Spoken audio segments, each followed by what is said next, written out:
Hello, welcome back to the pet room. David Bradley here.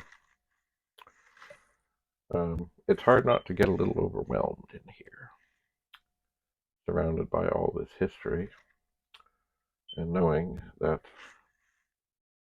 I've got to get on with it. I've got to search through, sort through, fix, repair, etc., etc., etc., etc., etc. So I need to start doing that.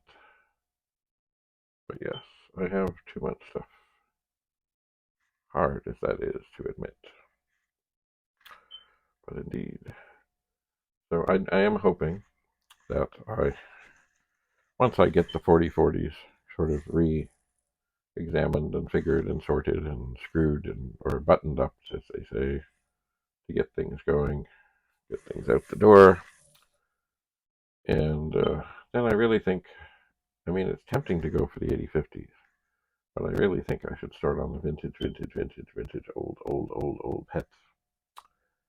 And then eventually after that, maybe go for the 8050s.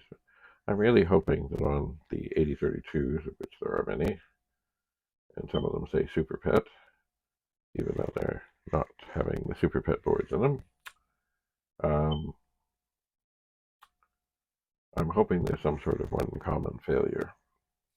But mind you, as you sell things off, and what I've found, especially with things like chips and other things, a machine is, valuable, but it may be more valuable and more profitable to sell individual bits and pieces.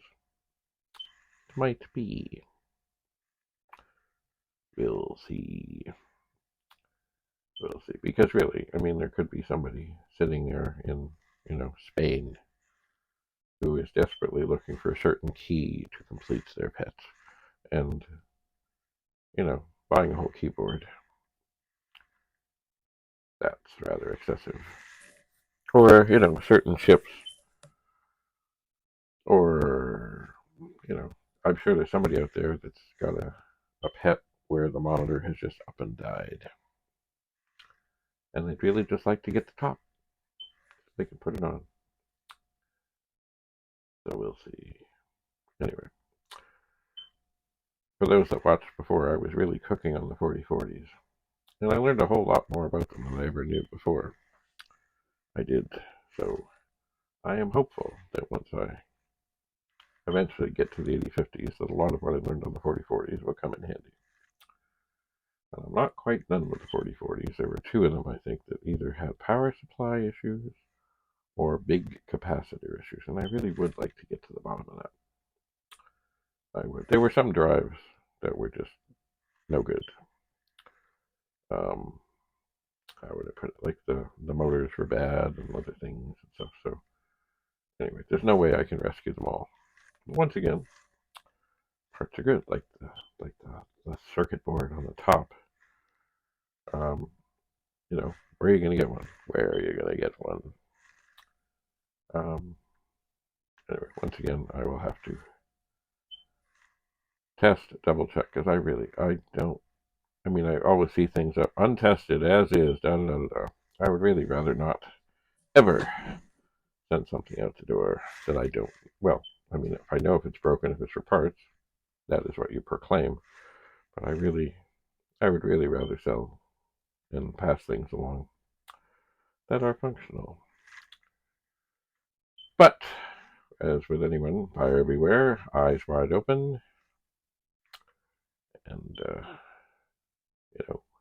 like I bought many a computer and many of this and many of that says it's not working, and usually it's not. But that's part of the challenge, part of the game, to see, can I figure this out? Is it something terrible? Is it tragic? Is this really for parts? In the whole time I've been working on 64s and things, which is a long time, I've only ever found one where absolutely everything was toast. Every chip, everything. And it was when I was in Florida, and it involved, yes, lightning. But there was another thing. It was an Amiga 1000, and there was a lightning problem happened with it. And somehow the charge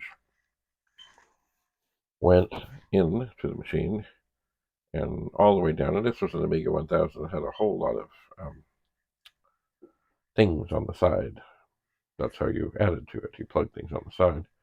And somehow everything was fine except for the very last thing on the end. And something scorched it. So once again, we were able to resolve it. But that thing on the end was very, very, very damaged. But it was lucky because it could have been everything. And this guy had spent mega thousands, and it was actually part of his charity organization. And oh, that would have been tragic. Mind you, he got the machine before we were up and running. So I'm sure had it really been terrible, we would have got him sorted with a 500 or a 2000, probably a 2000, because he had a lot of stuff going on. And the only reason he still had all these things plugged into the side of his Amiga 1000 is because that's what he had. And he had accessorized it, and he had expanded it. More memory, more memory. There was a company, I don't remember who it was, they made memory expanders for the 1000. And the cases were just amateurish and horrible, and they really didn't sit nice. And if you got two of them, you weren't sure how they'd actually line up. And they would put weight on the connector, and that's good. That's what I always liked about ComSpec. And that is, they made good stuff, but it also looked good. It was aesthetically pleasing. It fit well, so that if you got an expander or a memory expander or a disk drive controller or whatever, and you plugged it on the side of your Amiga 1000, it had little feet. It sat there. It was the perfect height. It was dandy. Unlike these other things where it looked like,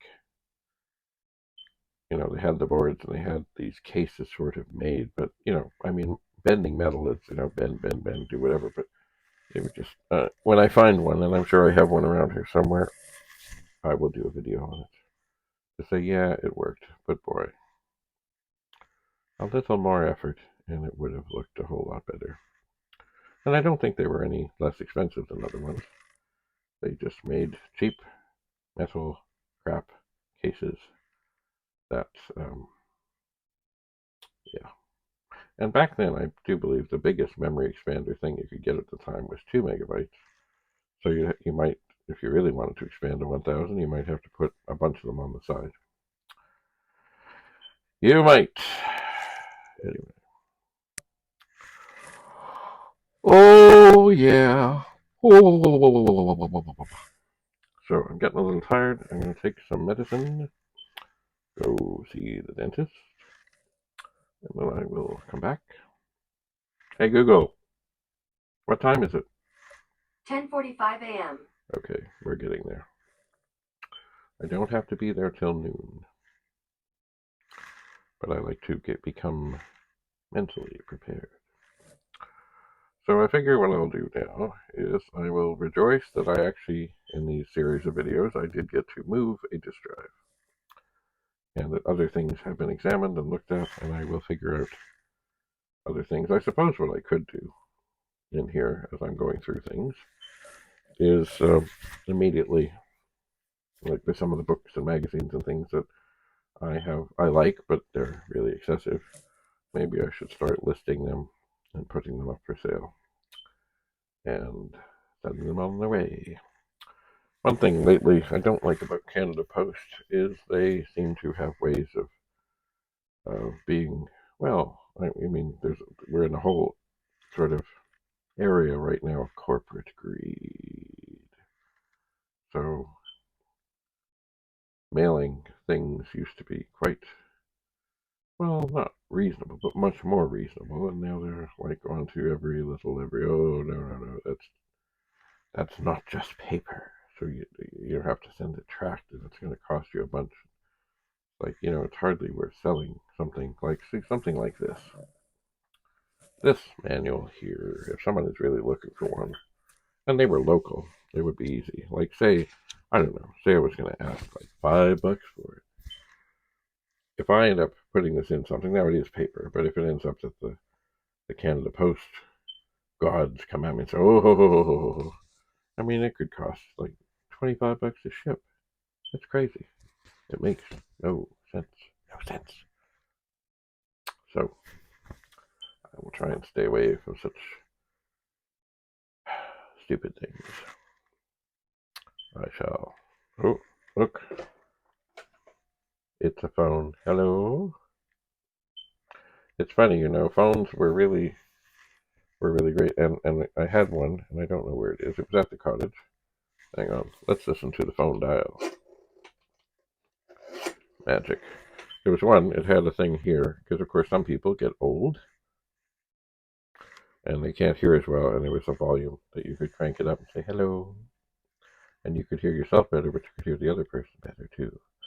And these phones were, what I used to do is I would record announcements on tape for the school I was at, and I would call somewhere that had voicemail, but I wouldn't leave a message. I would always cancel it, but I would use the phone to record on my answering machine. And somewhere I have these tapes, and they were quite something. And I could use my computer to do sound effects. And because the phone microphone picks up very well. So anyway, people marveled at the things that I could do with basically a phone, a computer with some sound effects, and an answering machine. It was fun. Those were the days. Anyway, well, I guess I should prepare. So do have a lovely, lovely, lovely day. Thanks so much for coming to the pet room. If I move back out of the way here, you can see there's pets there. What is that box? Oh dear. I don't even know. I just don't know. One thing, and I don't know what I'm going to do with them, but Andrew, of course, likes Call of Duty, and sometimes you have to get these passes and things. So, and these Apple Card things, turn them over, come with these cool Apple stickers. And there are many kinds. Look at that. So I've been gathering, and I haven't thrown them out, but I don't know what I'm going to do with them. It seems sacrilege to put them on a pet. It does. But they're pretty, with pretty colors. So at some point, I'm sure I'll do something with them.